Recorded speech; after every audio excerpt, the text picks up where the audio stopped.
기도드리겠습니다. 하나님 아버지, 오늘도 하나님의 말씀을 살피겠습니다. 성령님께서 함께하여 주시옵소서. 예수님의 이름으로 기도드립니다. 아멘. 누가복음 8장 49절입니다. 아직 말씀하실 때에 회당장의 집에서 사람이 와서 말하되 당신의 딸이 죽었나이다. 선생을 더 괴롭게 마소서 하거늘. 마귀는 우리에게 너의 인생은 다 끝났으니까 더 이상 하나님께 무언가를 기대하지 말라고 말합니다. 그러나 하나님께는 아직도 소망이 있지요. 이 사람들은 이제 그 회당장의 딸 죽었으니까 다 끝났다 이렇게 하는데 예수님께서는 가셔서 살려내시지요. 하나님께는 항상 희망이 있습니다. 우리가 그것을 기억하면서 살아야 될 것입니다. 9장 3절을 봅니다. 이르시되 여행을 위하여 아무것도 가지지 말라. 지팡이나 주머니나 양식이나 돈이나 두 벌 옷을 가지지 말며, 이렇게 말씀합니다. 지금 여기서 여행이라고 하는 것이 무슨 놀러 가는 게 아니라 선교 여행입니다. 근데 선교 여행할 때에 예수님께서 하시는 말씀이 딱 필요한 것만 챙기라 이렇게 말씀하십니다. 이걸 뒤집으면요, 하나님께서는 하나님의 일을 맡은 종에게 딱 필요한 만큼만 공급하신다라는 것입니다. 그 구약에서 이것과 관련해서 제가 소개시켜드리고 싶은 성경 구절이 있습니다. 어디냐 하면은요, 민수기인데요. 민수기 7장입니다. 민수기 7장 8절하고 9절만 좀 제가 읽겠습니다. 므라리 자손들에게는 그들의 직임대로 수레 넷과 소 8마리를 주고 제사장 아론의 아들 이다말에게 감독하게 하였으나 고핫 자손에게는 주지 아니하였으니 그들의 성소의 직임은 그 어깨로 매는 일을 하는 까닭이었더라. 이게 무슨 상황이냐면은 이제 레위 지파 중에서도 가문들이 있지 않습니까? 하나님을 섬기는데 어떤 사람은 어떤 가문은 이런 일을 하고 저 가문은 저런 일을 해요. 그래서 그 앞에 보면은 6절에 모세가 수레와 소를 받아 레위인에게 주었으니 하면서 무슨 자손들에게는 수레 둘과 뭐 소 4마리를 주고 이렇게 쭉 나옵니다. 그러니까 수레로 따지자면 말하자면 오늘날로 말하면 무슨 뭐 트럭 같은 거가 되겠죠. 트럭과 그다음에 소 4마리 뭐 하여튼 이런데 그 고핫 자손에게는 그런 걸 주지 않았다는 거예요. 있으면은 참 좋았겠죠. 수레 있고 짐승 있으면은. 근데 고핫 자손의 직임은 뭐냐 하면은 성소에서 쓰는 굉장히 귀중한 귀중품들을 직접 어깨로 메고 나르는 그런 일을 맡았습니다. 그러니까 필요가 없으니까 안 주셨다는 거예요. 그래서 요즘 주의 종들이 하나님께서 이제 그들에게 맡기신 일에 따라서 필요한 만큼 공급하신다는 겁니다. 그래서 마치 그냥 자본주의 사회니까 목사들도 이렇게 막 크게 이렇게 하고 하면은 이렇게 유능한 사람이고 그렇지 않고 이렇게 좀 힘들게 살면은 무능한 사람이고 그렇게 생각할 수가 있는데 그것 아니라는 겁니다. 하나님께서는 대교회를 책임질 사명을 주신 사람도 세우시고 그 다음에 또 이렇게 구석구석에서 또 힘든 분들을 책임지실 그 사명자들도 세우시고 그러거든요. 근데 그들의 처지에 맞게 주신다는 겁니다. 그리고 지금 제가 물질에 대해서만 말씀드렸는데요. 가족, 시간, 가족이라는 것은 무슨 의미냐면은 이게 돕는 사람들을 말합니다. 돕는 사람들 또 시간 이런 것도 마찬가지입니다. 그래서 하나님께는요, 그 우리가 맡고 있는 사명이 굉장히 중요하고요. 그 사명에 맞게끔 우리에게 여러 가지 것들을 공급하십니다. 그러니까 옆 사람들 보면서 저 사람한테는 저러시면서 왜 나한테는 이라든가 아니면은 나한테 엄청난 걸 주신 거 보니까 내가 우월한 존재인가 보다 라던가 하는 그런 쓸데없는 생각하지 말기 바랍니다. 누가복음 9장 11절입니다. 무리가 알고 따라왔거늘 예수께서 저희를 영접하사 하나님 나라의 일을 이야기하시며 병 고칠 자들은 고치시더라. 여기 보시면은 저희를 영접하사 이렇게 나오죠. 사람을 배격해서는 안 됩니다. 우리에게서 하나님의 말씀을 듣고자 하는 자가 있을 때는 항상 영접해야 됩니다. 예수님께서 지금 사역을 안 하시고 쉬고 계신 게 아니거든요. 벌써 사역을 하시고 이제 다른 데로 옮겨가시려는데 무리가 그걸 알고 따라왔다는 겁니다. 그러니까 어떻게 보면 귀찮으실 수도 있는 상황인데 예수님께서 기꺼이 저들을 영접하셨다는 겁니다. 그리고 그들의 필요를 채워주셨다라는 것입니다. 하나님의 일을 하는 사람들은 주의 종이건 아니면 평신도들이건 항상 사람을 따뜻하게 맞이해야 됩니다. 그 자체가 하나님의 큰 일이고 예수님의 제자로서의 기본적인 자세입니다. 누가복음 9장 13절 보도록 하겠습니다. 예수께서 이르시되 너희가 먹을 것을 주어라 하시니 여짜오되 우리에게 떡 5개와 물고기 2마리밖에 없으니 이 모든 사람을 위하여 먹을 것을 사지 아니하고는 할 수 없삼나이다 하였으니, 여기서 제가 이제 강조하고자 하는 것은 너희가 먹을 것을 주어라 라는 부분입니다. 우리의 문제 해결을 위해서 다른 이의 도움이 필요하거나 하나님께서 어떤 새로운 기적적인 일을 이루어 주시거나 해야 한다고 생각하는 것은 우리의 오해일 수 있습니다. 해결의 실마리는요 이미 내 안에 존재합니다. 다만 그것을 믿음으로 활용하지 못할 뿐입니다. 우리의 문제가 무엇입니까? 적극적으로 그 문제를 해결하려고 노력을 해야 됩니다. 적극적으로 달라붙어야 되고요. 자신감을 가져야 됩니다. 여기서 주목했던 것은 해결책이 떡 5개와 물고기 2마리인데 그들에게 이미 있었던 것입니다. 그걸 활용해서 예수님께서 문제를 해결하시지요. 그것을 좀 주목했습니다. 그 다음에 누가복음 9장 23절입니다. 또 무리에게 이르시되 아무든지 나를 따라오려거든 자기를 부인하고 날마다 제 십자가를 지고 나를 좇을 것이니라. 여기 보시면은 날마다라고 말씀하십니다. 이게 무슨 뜻이냐면은 그날에는 그날의 십자가가 있다는 것입니다. 매일은 그 날의 십자가를 가지고 있습니다. 그래서 우리는 오늘 내가 감당해야 될 십자가는 무엇인가 하는 것을 생각해 볼 수 있기를 바랍니다. 조금 전에 그 오병이어에 대한 말씀이 나왔는데요. 거기에 대해서 좀 지나갔지만은 조금 더 말씀을 드리자면은 그 문제는 뭐였냐면 지금 사람들을 먹이는 것이었죠. 예. 그런데요, 문제를 해결한 방식, 문제를 해결한 요인이 뭐냐면 2가지입니다. 하나는 오병이어, 아이가 바친 오병이어와 플러스 그 다음에는 예수님의 기적이죠. 근데 여기서 우리가 주목해야 될 것은 요 앞에 아이가 바친 오병이어입니다. 무슨 말이냐면은 여러분, 예수님께서는 전능하신 분이기 때문에요. 이렇게 하셨을 수도 있어요. 사람들이 이제 배고파합니다.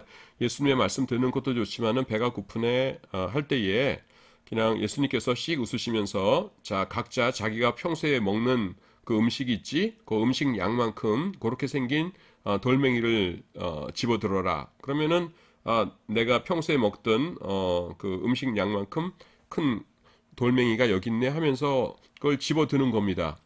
그 다음에 예수님께서 자, 다 눈을 감아라 하면서 그 다음에 이제 기도하시고 그 다음에 눈을 떠보니까 어떻게 돼 있어요? 그 돌멩이가 빵이나 아니면 고기나 이런 거로 변해 있는 거예요. 그러면 감사합니다 하고 먹어도 됐죠. 예수님께서 그런 일 못 하시겠습니까? 능히 하실 수 있죠. 그런데 굳이 너희들 가운데서 뭐가 있느냐라고 물으시고 그 다음에 굳이 이제 아이의 헌신을 통해서 오병이어를 받으신 다음에 그거를 통해서 기적을 이루시죠. 그래서요, 하나님께서 문제를 해결하시는 방식은요, 항상 요 2가지예요. 그러니까 우리의 작은 헌신과 거기에 합해진 그 하나님의 축복입니다. 하나님께 어떤 것을 이제 그 해결해 주십시오 하고 기도를 드리면요, 응답이 어떻게 오냐면은 내가 그 일 해결을 위해서 헌신해야 될 작은 것들을 깨닫게 하십니다.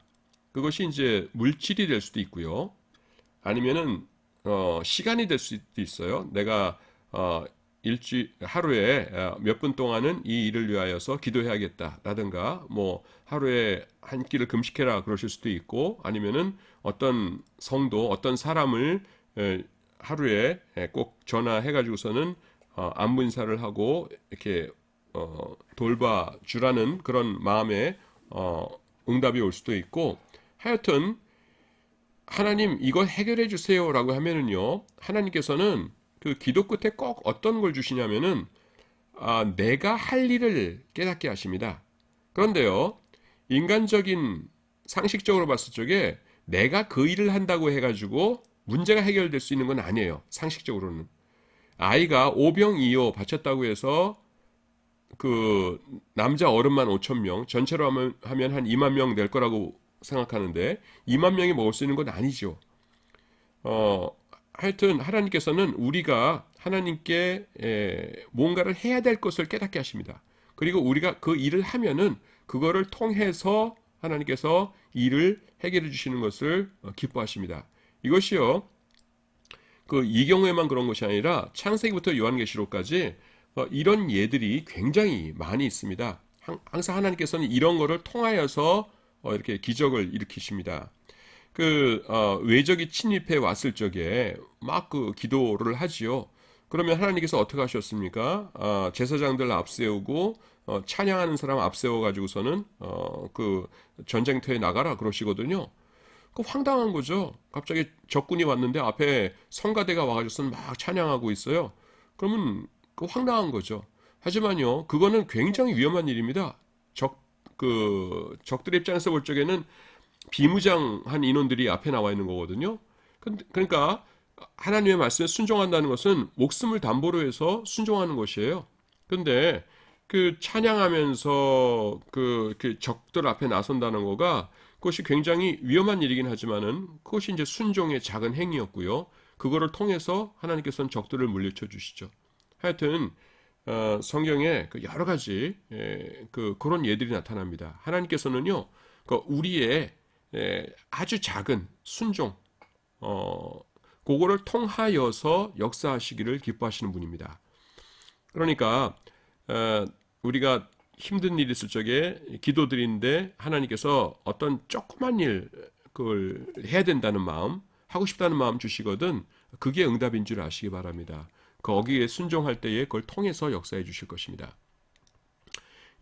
9장 41절입니다. 예수께서 대답하여 가라사대 믿음이 없고 패역한 세대여 내가 얼마나 너희와 함께 있으며 너희를 참으리요 내 아들을 이리로 데리고 오라 하시니 이렇게 나옵니다. 너희를 참으리요라고 말씀하시죠. 이게 지금 상황이 뭐냐면은 예수님께서 이제 그 변화산에서 계시다가 내려오신 그 장면입니다. 내려오셨더니만은 그 귀신 들린 아이가 하나 있고 그 다음에 그 아버지가 그 밑에 남아있던 제자들에게 가가지고서는 고쳐주세요 그러고 제자들은 뭐 열심히 기도하는 것 같은데 귀신은 나가지 않고 그러다가 예수님께서 산에서 내려오시는 걸 보고서는 다 기뻐하면서 예수님 하면서 이제 예수님께 와서 부탁하는 그런 장면이지요. 그런데 예수께서 그들을 보시면서 뭐라고 말씀하시느냐 하면은 믿음이 없는 패역한 이렇게 뒤틀어진 세대다라고 하시면서 내가 얼마나 너희를 참으리오라고 말씀하세요. 이 참는다는 것은 여러분 어떨 때 사용하는 표현입니까? 이게 어떤 괴로운 것을 참는다고 그러죠. 나는 오늘 맛있는 아이스크림을 꼭 참았다 이런 말은 안 하죠. 나는 오늘 이렇게 비가 오고 굉장히 추운데 보초를 쓰느라고 그 괴로움을 꼭 참았다 이런 식으로 뭔가 힘든 거를 참는다고 이야기를 하죠. 그런데 우리의 믿음이 없다는 것이요 하나님을 괴롭게 만든다는 것입니다. 이게 왜냐하면은요 이게 뭐냐면은 하나님에 대한 모독이에요. 하나님께서 우리를 사랑하신다는 것 그리고 하나님께서 우리를 우리의 문제를 해결해 주실 능력을 가지고 계시다는 것 그것을 우리는 믿어야 한다라는 것입니다. 그런데 그것을 믿지 않는다는 것이요 하나님을 괴롭게 만든다라는 것입니다. 여기서도 마찬가지였죠. 하나님의 이름을 부르면서도 그 사람들이 믿음이 전혀 없었어요. 믿음이 없는 곳에서는 그냥 입으로만 하나님의 이름을 부른다고 하더라도 능력이 나타나지 않지요. 그러니까 그들의 믿음 없음을 보시면서 예수님께서 내가 도대체 언제까지 너희들이 이렇게 믿음 없는 것을 참아야 되느냐 이렇게 말씀하고 계시는 것입니다. 그래서 여기와 관련된 제일 중요한 성경 구절이 어떤 것입니까?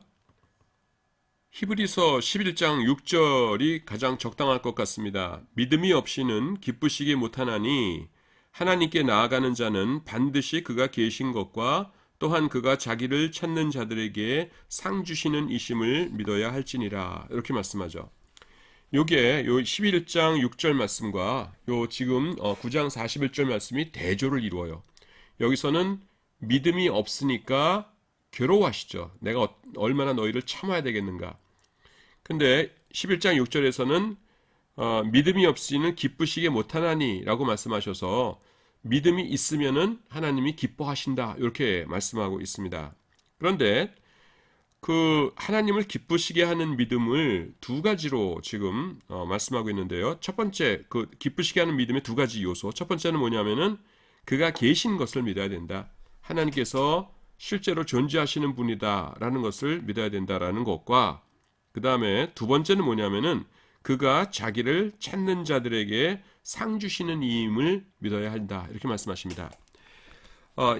쉽게 말해서 뭐예요? 하나님이 좋은 분이라는 것을 믿어야 된다라는 것입니다. 하나님을 간절히 찾는 자들에게 매몰차게 난 너 몰라 하면서 네가 아무리 부르짖고 아무리 나한테 와서 그래봐라 내가 너를 위해서 무슨 일이라도 하나 어림도 없지 그런 하나님이 아니라 찾는 자들에게 상 주시는 이임을 믿어야 할지니라. 하나님께서 나의 인생을 향해서 나를 위해서 좋은 분이심을 믿어야 한다라는 것입니다. 그런데 여러분 이게 왜 안 될까요? 왜 안 될까요? 왜 안 되냐 하면은요 내가 당했던 고통들 때문에 그래요. 이건 뭐 모든 사람에게 마찬가지의 일입니다. 고통이 왜 문제가 되냐 하면은 우리에게 어떤 고통이 있지 않습니까? 그러면 이것이 하나님에 대한 상이라고 그러죠. 그 하나님에 대한 상을 그 인상이라고 해야 돼요. 임프레션 이거를 왜곡시켜요. 그래가지고서는 그 왜곡된 하나님을 우리가 바라보도록 그렇게 만듭니다. 그래서 우리가 고통을 통해서 하나님을 바라보게 되는 것이에요. 그러니까 뭐 예를 들면 이렇습니다. 우리가 살다가 아주 힘든 일을 당했다고 해보세요. 그래서 뭐 몇 년 동안 내가 열심히 노력했는데 그게 와장창 깨져버렸습니다. 그러면 어떻게 생각하게 되냐면은 내가 이 일을 얼마나 귀중하게 여기는지 하나님께서 잘 아시고 그 다음에 이 일을 위해서 내가 그동안에 얼마나 노력했는지를 하나님께서 잘 아시는데 어떻게 이 일을 이렇게 어이없이 와장창 깨지게 짓밟히도록 하나님께서 하셨는가 혹은 하나님께서 하신 건 아니더라 할지라도 그거를 허용하셨는가. 정말로 무섭다. 나한테 하나님이 이런 분이셨어? 그러면은 앞으로 남은 인생에는 별 희망이 없구나. 이렇게 열심히 노력했는데도 나를 짓밟으셨으면은 앞으로 남은 인생 동안에 나한테 무슨 일이 또 벌어질지 내가 어떻게 안단 말인가. 나는 희망이 없구나. 이렇게 생각하게 되는 것이에요. 그래서 그냥 이 고통 하나 당한 것 때문에 물론 큰 고통이겠죠. 큰 고통 하나 당한 것 때문에 남은 인생 동안 하나님에 대한 모든 그 기대와 기쁨과 이런 것을 포기하고 살게 되는 것입니다. 이런 사람들이 하도 많기 때문에 하나님께서 말씀을 주셨는데 그것이 뭐냐면은 히브리서 12장 2절 말씀을 저는 추천하고 싶습니다. 여기 보시면은 믿음의 주요 또 온전케 하시는 이인 예수를 바라보자 이렇게 나오죠. 예수님을 바라보라라는 것입니다. 예수님을 바라보는데 요게 뭐냐 하면은요. 예수님을 바라보라는 게 뭐예요? 예수님의 십자가입니다. 십자가는 뭐예요? 나를 향하신 하나님의 사랑이죠. 그래서 우리의 고통을 통해서 하나님을 바라보는 것이 아니라 십자가를 통해서 하나님을 바라보라는 것입니다. 여러분, 이 세상에서 나를 위해서 못 박혀서 죽을 때까지 고통당해 줄 사람이 있습니까? 없지요. 그런데 그 고통이 무엇 때문에 발생한 일이었어요? 예, 어떤 의무감이나 법칙이 아니죠. 나를 향하신 사랑 때문에 있는 겁니다. 그러니까 이 십자가를 통해서 하나님을 바라보면은 내가 당하고 있는 고통이 이게 절대적인 힘을 잃게 돼요. 절대적인 건 무엇밖에 없습니까? 예수 그리스도의 십자가입니다. 내가 어떤 존재냐 하면은 여러분과 제가 어떤 존재냐 하면은 이 온 우주와 안드로메다 성운과 이 은하계 전체와 이 대우주를 창조하신 하나님께서 우리를 사랑하셔가지고서는 세상에 오셔서 십자가에 못 박혀 죽어주실 만큼 그렇게 귀중한 존재들이에요. 하나님의 우리에 대한 사랑의 그 증거가 너무나 생생한 증거가 십자가입니다. 그러니까 이걸 통해서 보면은 나머지 우리 인생에 당하는 고통 이런 것들은 상대적으로 하찮은 것들이 되는 겁니다. 근데 십자가를 놓치고 우리의 고통에만 주목하게 되면은 하나님이 이상하신 분이 되는 거죠. 그래서 학생이 저에게 와서 예수 믿는 학생인데 뭐 여러분들 중에도 그런 학생이 있을지 모르겠는데 자신이 어떤 이렇게 당했던 고통 때문에 하나님께 대해서 화가 나 있고 이렇다 그러면은 저는 이제 두 가지 태도를 보여요. 하나는 뭐냐면은 이제 처음에는 이제 수긍을 하죠. 그렇겠다. 얼마나 힘들었냐 하는데 계속해서 그런 태도가 변하지 않고 있으면은 저는 나중에는 이제 그 학생이 미워서 그러는 건 아닌데 그러니까 일부러 제가 좀 야단을 칩니다. 왜 야단을 치냐 하면은 계속해서 이 고통을 붙들고 사는 건 뭐냐면은 십자가를 모욕하는 것이에요. 예. 그가 당했던 그 학생이 당했던 혹은 여러분들 중에 어떤 사람들이 당하고 있는 고통이 아무리 크건 간에 예수 그리스도의 십자가의 고통보다는 못하거든요. 예. 십자가는 뭐냐면은 하나님의 나를 향하신 하나님의 사랑이 이렇게 크다. 그리고 이 사랑을 좀 알아다오라고 하나님께서 우리에게 제시하신 것이 십자가인데 고통만 바라보고 고통 얘기만 하고 나에게 이런 고통이 온 걸 보니까 하나님은 나를 사랑하시지 않고 이렇게 말하는 건 뭐냐면은 십자가를 무시하고 나의 고통만이 중요합니다. 이렇게 얘기하는 거예요. 그거는 야단 좀 맞아야 돼요. 그래서 제가 처음에 이제 그 상담할 초기에는 그러니까 위로하고 그다음에 힘들겠다 이렇게 하다가 너무 여기에만 매달려 있는 사람들 보면은 야단을 칩니다. 그리고 요것 때문에 왜 그런 학생들을 야단을 치냐 하면은요. 이게 굳어져 있어요. 이게 무슨 말이냐면은 자기가 당한 고통들이 되게 객관적으로도 엄청난 고통들이거든요. 그래서 친구한테나 아니면 선생님한테나 뭐 교수님한테나 이렇게 그걸 털어놓고 하면은 다들 끄떡끄떡하면서 아이 불쌍해라 하면서 위로해주고 그러는 거예요. 그러니까 미안한 말이지만 그게 맛이 든 겁니다. 그래가지고서는 그냥 그거를 반복하려고 들어요. 그래서 새로운 사람 만나면은 자기 얘기 해주면서 위로받게 들려고 들고 아유 불쌍해라 하면서 이렇게 하시면은 눈물을 흘리면서 또 그렇게 나가고. 근데 그것이요 그냥 처음에 한두 번이지 평생을 그 패러다임 속에서 산다는 것은 예수 그리스도의 십자가에 대한 모독입니다. 그 고통보다도 그 고통이 증거하는 것보다도 훨씬 더 강한 하나님의 사랑의 증거가 우리 앞에 떡 버티고 있는데 그건 아무것도 아니요. 나는 그건 무시하면서 살겠소. 라고 하는 것이거든요. 그래서 하나님께서 주신 말씀이 뭐예요? 믿음의 주요 또 온전케 하시는 이인 예수를 바라보라. 이렇게 말씀하죠. 그래서 우리는 예수 그리스도의 십자가 바라보면서 하나님의 사랑 바라보면서 그렇게 살아야 돼요. 사탄 마귀가 우리에게 우리가 이렇게 있잖아요. 그러면은 하는 행동이 뭐냐면은 너 자신을 봐라 이렇게 얘기해요. 이게 거울입니다. 지금 거울이라고 그려놓은 거예요. 보면은 뭐 어떻게 보입니까? 뭐 형편없죠. 엉망이죠. 그러니까 풀이 푹 죽게 돼요. 그런데 우리는요, 나 자신을 바라볼 적에 거울을 바라보는 것이 아니라 예수 그리스도의 십자가를 통해서 바라봐야 돼요. 십자가를 통해서 십자가가 말씀하시는 나를 바라봐야 돼요. 십자가가 말씀하시는 내가 뭐예요? 그런 십자가를 질 정도로 십자가의 고난을 기꺼이 당하실 정도로 하나님 앞에서 내가 존귀하다는 것이거든요. 그래서 이걸 통해서 나를 봐야 됩니다. 그래서요, 우리가 시험에 걸렸다, 싸움한다, 영적 싸움이라고 그러잖아요. 영적 싸움이라는 게 간단해요. 뭐냐면은 그냥 있는 그대로의 나를 볼 것인가, 그 형편없는 나를 볼 것인가, 아니면은 예수 그리스도의 십자가를 통해서 나를 볼 것인가라는 것입니다. 십자가를 통해서 나를 보는 사람은요, 무너질 수가 없어요. 왜냐하면 하나님이 안 무너지시는 분이시거든요. 하나님께서 나를 위해서 십자가를 주셨는데 내 인생에 무슨 일이 닥친다 하더라도 나를 포기하시겠어요? 나한테 새 힘 주시고 나에게 새로운 길을 열어주시고 나에게 지혜를 주시고 돕는 자를 공급하시고 그러죠. 그래서 십자가를 통해서 나를 보는 사람은요, 결코 무너지지 않습니다. 그래서 사단 마귀가 하는 거가 뭐예요? 어떻게든지 이걸 끊어내려고 하는 겁니다. 그리고 나서는 거울을 딱 들이대면서 네 꼬라지를 보라, 너는 이런 녀석이야 하면서 우리를 낙심시키죠. 그래서 이거를 끊고 십자가를 바라보는 싸움, 그것이 바로 신앙생활의 싸움입니다. 그래서 조금 전에 읽은 히브리서 12장 2절 말씀 보면은 믿음의 주요 또 온전케 하시는, 우리의 믿음을 온전케 하시는 이인 예수를 바라보라 라고 말씀하십니다.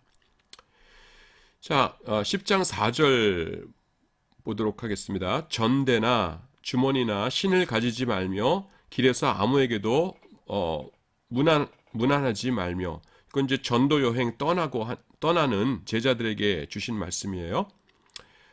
시작할 때 이런 것들을 가지지 말라고 하셨으니 목사로서의 사역 중간에 재물을 모으는 것은 얼마나 금해야 할 일인가.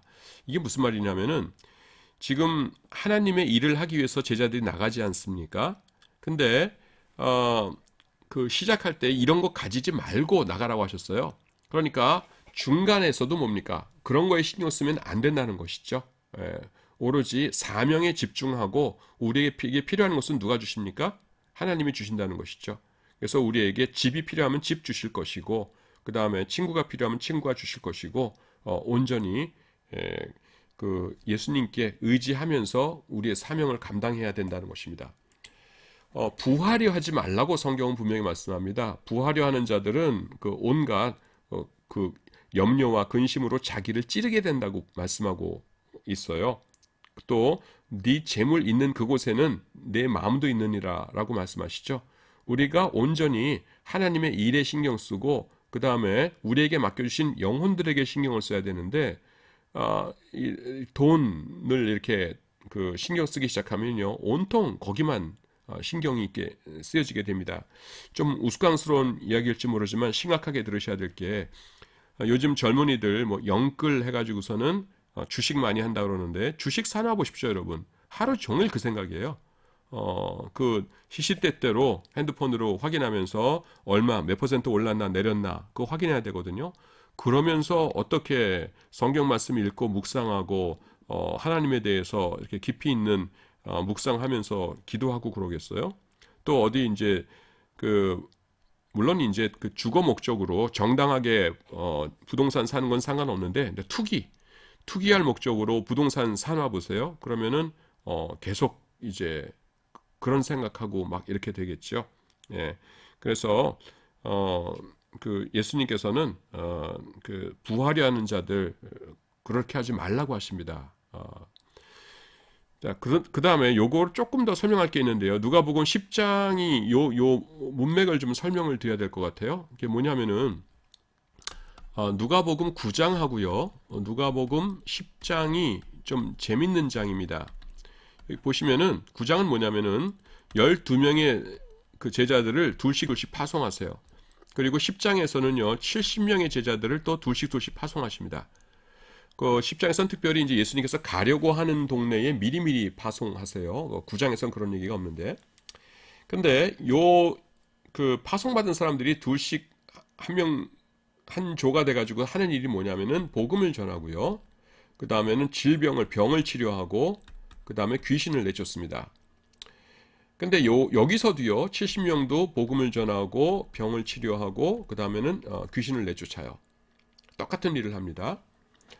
지금 말씀드리는 것이 뭐냐면은 제자의 범위입니다. 제자. 그래서 성경에 보시면은 예수님을 따르는 사람들이 이제 세 겹으로 이렇게 구성됐었던 것 같아요. 제일 앞에가 12제자죠. 그리고 중간에가 이제 한 70명의 요 사람들 있었던 것 같아요. 12제자만큼 숙식을 같이 하고 이 정도는 아닌데, 그 다음에 세 번째가 이제 무리죠. 예수님을 따르는 무리. 예수님께 순종하는 마음을 가지고 따르는 무리가 있는데, 이 무리들과는 다르고, 그 다음에 12명의 제자들과는 다른 요 중간쯤에 되는 70명이 있었던 것 같아요. 그래서 성경에 보시면은요, 사도라는 명칭이 나오는데, 사도. 우린 사도하면 12명만 생각하지 않습니까?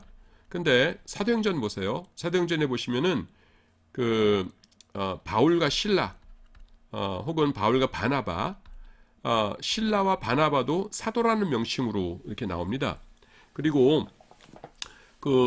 교회사 책에 보시면은 사도 바울의 눈을 뜨게 했던 직가라는 거리에서 사도 바울을 이렇게 만나서 눈을 뜨게 했던 아나니아 있죠. 아나니아도 사도라고 나옵니다. 교회 역사책에는. 그래서 사람들이 조금 당황해요. 왜냐하면은 12명만 사도인 줄 알았는데 이렇게 사도가 많어? 그러면은 해결책이 뭐냐면은 교회에서 그냥 높은 사람들을 초대교회에서는 사도라고 불렀나 보다. 이렇게 생각할 수 있거든요. 근데 또 그건 아니에요. 왜냐하면은 높은 분들 이를테면 장로님, 집사님 이렇게 불렀는데 그 직분이 지금까지 쭉 내려와요. 현대에 이르기까지 쭉 내려와 가지고서는 지금도 집사님이 있고 장로님이 있고 목사님 다 있거든요. 근데 사도라는 명칭은 처음에 사도라고 불렸던 그 사람들 빼놓고는 아무한테도 사도라고 안 그래요. 그래서 사도들이 죽고 나서는 사도는 끝난 거예요. 그래서 그냥 교회의 일반 높은 사람들을 사도라고 불렀던 것은 아니에요. 그러면은 지금 12명을 벗어난 사람들을 분명히 사도라고 하긴 하는데, 그렇다고 해서 일반적인 존칭은 아니고 그게 뭘까 하면은 그 이름에서 우리가 그 해결책을 찾을 수 있습니다. 사도라는 이름이요. 사도라는 이름이 헬라어로 어떻게 돼요? 대부분 학생들이 알고 있죠? 아포스톨로스입니다. 아포스톨로스.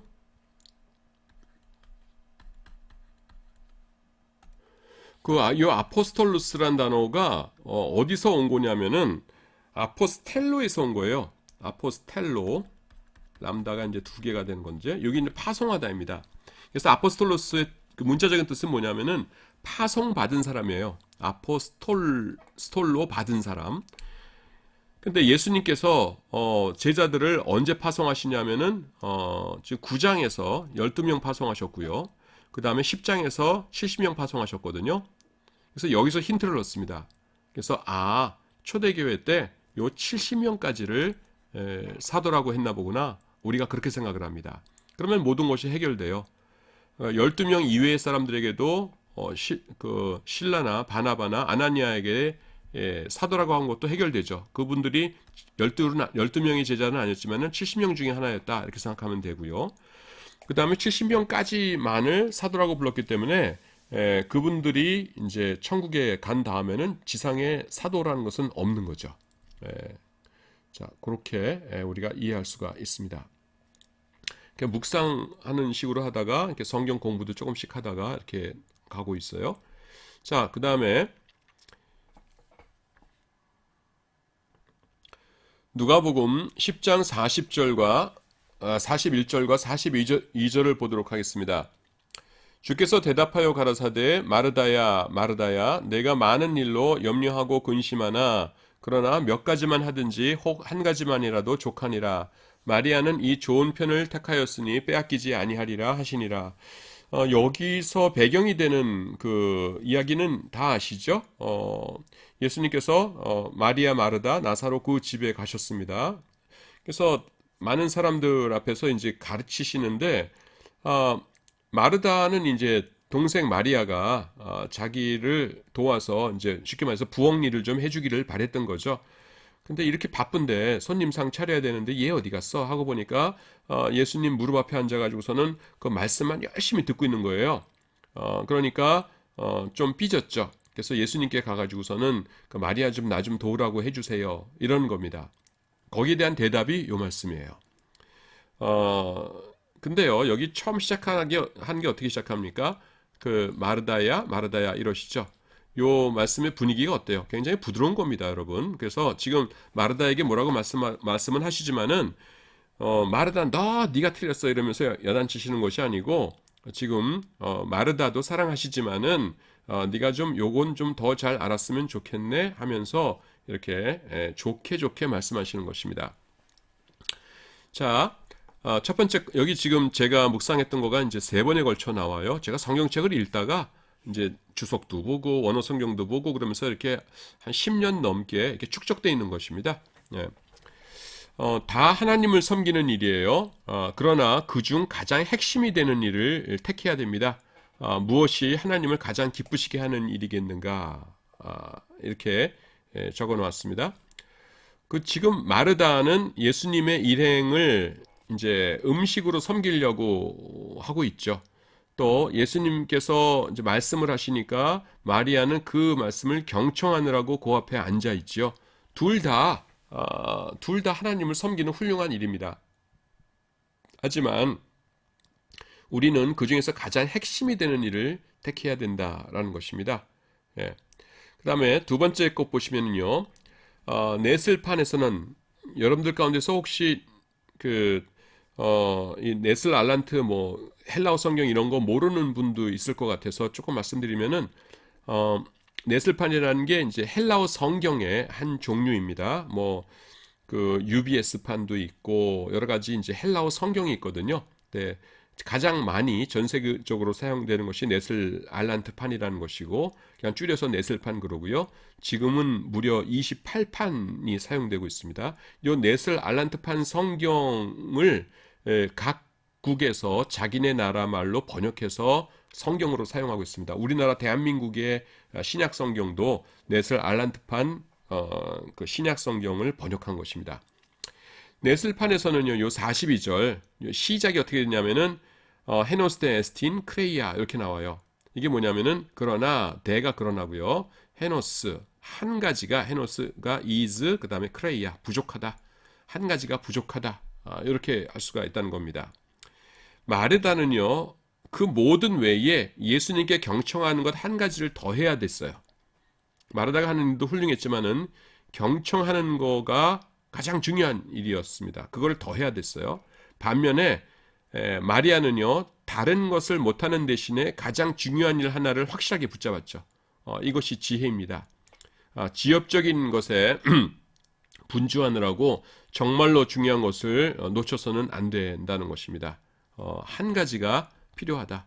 요게 이렇게 시작이 돼요. 요게 여기 앞에가 이제 원어에서는 이렇게 시작된다는 겁니다. 그런데 헤노스테 에스틴 크레이아에서요, 요 크레이아의 해석 중에서 뭐냐면은 우리나라 말로는 지금 부족하다라고 해가지고서는 need, want, lack 요거로 해석을 했는데 요거 크레이아의 뜻 중에 뭐가 있냐면은 duty, task, function이라는 것이 있어요. 요거를 택하면은 해석이 어떻게 되냐면은 좀 극단적인 해석이 나옵니다. 뭐냐면은 한 가지가 일이다. 한 가지 헤노스가 is 크레이아 일이다. duty다. task이다. function이다. 이렇게 되는 겁니다. 그러니까 이게 무슨 말이냐면은 이 일 저 일 많지만은 정말로 일이라고 할 수 있는 것 예수님께서 이것이 중요한 거야 라고 할 수 있는 것은 단지 한 가지라는 것입니다. 그러니까 이 전체를 틀어서 지금 요 구절에서 우리가 알 수 있는 건 뭐냐면은 하나님의 말씀에 귀 기울이는 것이 정말로 중요한 일이다. 하나님께서 그것보다 더 기뻐하시는 것은 없다. 그러니까 마르다도 물론 훌륭한 사람이에요. 그 음식 장만하느라고. 그러니까 예수님께서 다정하게 부르시잖아요. 마르다야 이러는 것이 아니라 마르다야 마르다야 그러시잖아요. 그러나 그럼에도 불구하고 하나님의 말씀에 귀 기울이는 것보다 귀한 일은 아니다. 하나님의 말씀을 연구하고 귀 기울이는 것은 그만큼 중요하다라는 것입니다. 지금 동영상을 보고 계신 여러분들은 굉장히 하나님께서 보시기에 훌륭하신 분들일 것이다 라고 제가 생각이 됩니다. 누가복음 11장 26절입니다. 이에 가서 저보다 더 악한 귀신 7을 데리고 들어가서 거하니 그 사람의 나중 형편이 전보다 더 심하게 되느니라. 그러므로 인간의 마음은 중립지대가 될 수 없어요. 하나님을 모시지 않았으면은 사단이 점령하고야 맙니다. 사단을 대적해야 됩니다. 하나님을 찬양하며 그분의 영광을 위하여 살아야 됩니다. 어린 아이들에게 하나님의 말씀을 심어 주어야 합니다. 사실은 여기서 하고 싶은 얘기는 요겁니다. 지금 요 구절의 배경은 여러분들 잘 아시죠? 어떤 사람이 귀신 들렸었는데 귀신이 이렇게 쫓겨났어요. 쫓겨났는데 예수님께서 귀신을 쫓아내셨으면은 거기에 누가 모셔드려야 됩니까? 하나님을 모시고 믿음을 가지고 살아야 되죠. 그런데 그렇게 못했어요. 그러니까 마귀가 이렇게 봤더니만 비어있네 하면서 다른 귀신들 데리고 가서 이전보다도 더 힘들게 되었다라는 것입니다. 여기서 알 수 있는 것이 무엇이냐면은요, 영적인 중립지대라는 것이 없다는 것이에요. 그래서 모든 인간은 뭐 예수 안 믿는 사람들은 기분 나빠할지 모르지만 할 수 없어요.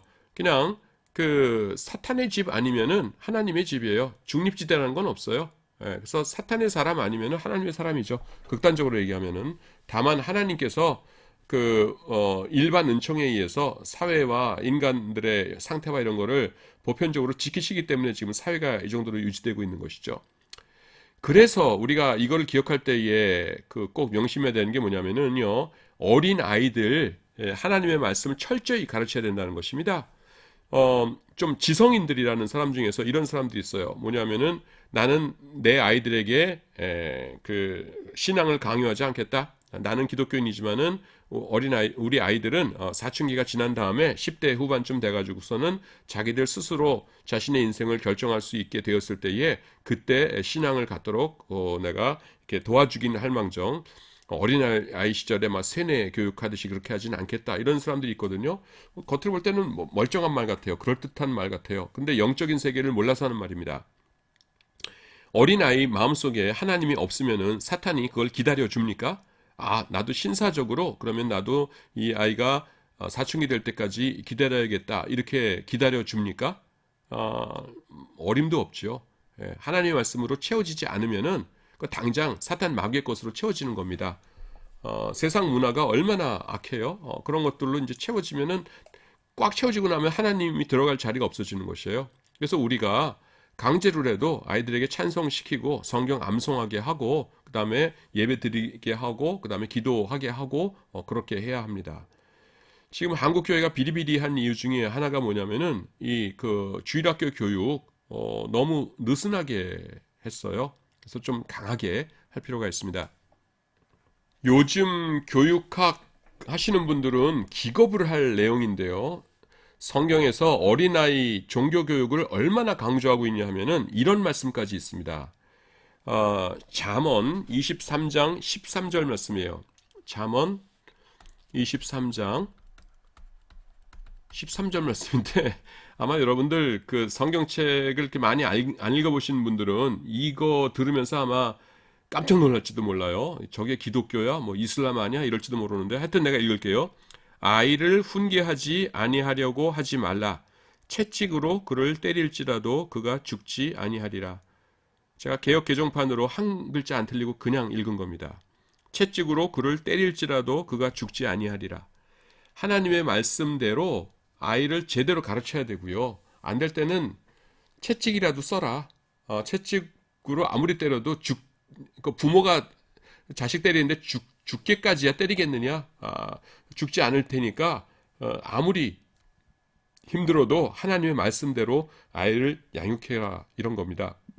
요즘 교육학 하시는 분들은 뭐 기가 막힌 말씀이라고 놀라실 텐데 하여튼 성경이 그렇게까지 강조하고 있습니다.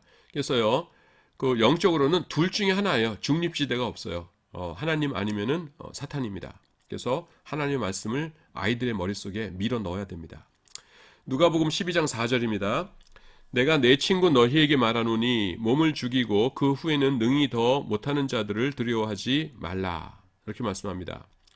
근데 이 말씀을 하시면서요, 지금 내 친구 너희에게 그러셨죠? 여기 재밌는 표현이에요. 왜 친구라고 하십니까? 친밀함을 강조하시기 위함입니다. 그런데 여기서 왜 친밀함을 강조하십니까?